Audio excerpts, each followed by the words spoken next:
All right, welcome back, everybody. So our next guests are getting ready to give audiences quite the show. The Five and Dime Theater Company is kicking off a show called The Call. It's a politically charged plot that covers the cultural divide, even when it happens inside American homes. So we're happy to welcome Managing Director Lee Hamby and an actress in the show, Erin Salem, to the table to chat it up. Yeah, to talk about this show. So just give us a brief overview to get us started. What's The Call about? It's a near and dear subject to my heart. It's about adoption, specifically international adoption.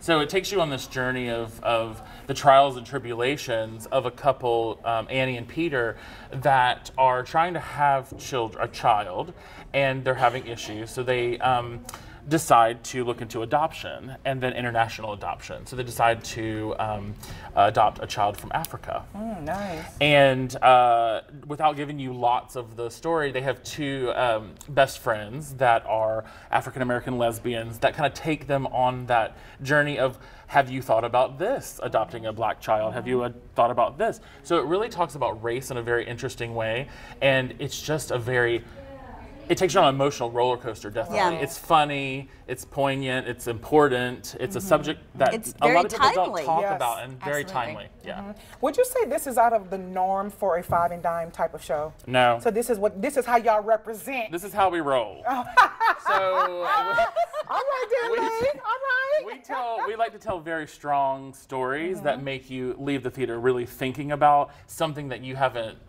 thought about before, or educate you on a subject that you haven't thought about before, really. That's kind of our mission. Well, I'm sure you'll hit it on this one. Sounds like you're going to hit it. I hope so. This show is very politically charged. Have you got any pushback because of that? We haven't, because nobody's seen it yet. So do you expect any? We don't.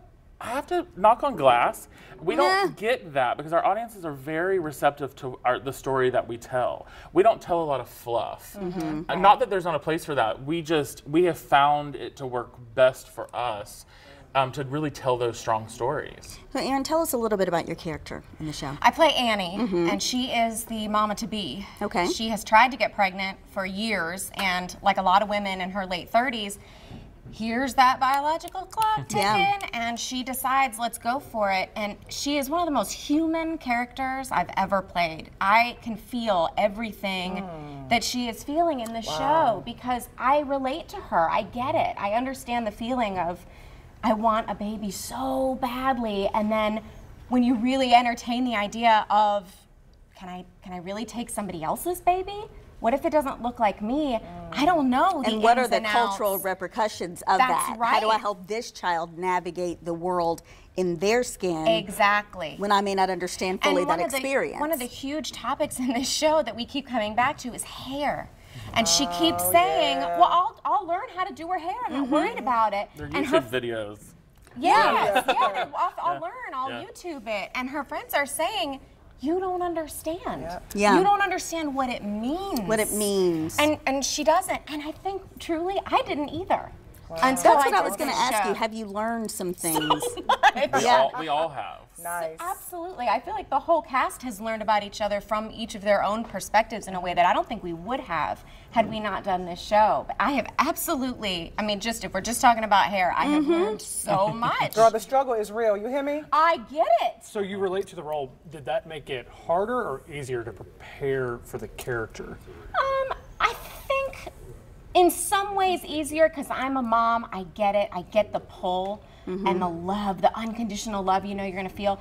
But on the other hand, I'm a mom and I had my son.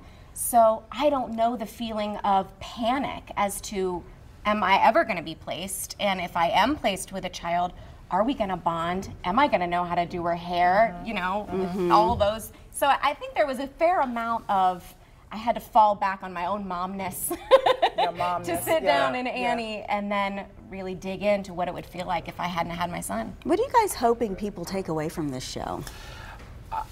I think I want people to think about adoption as an option.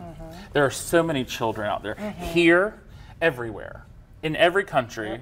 In our neighborhood, there are people there are children to adopt that need homes. Whether you are a foster parent just for a temporary time, which I can't imagine that myself, because if I get letting them go, and there's so many stories, and that's what's amazing about the story is that, you know, me being adopted in my life, I find out because it wasn't something that you really talked about. It was a weird taboo subject.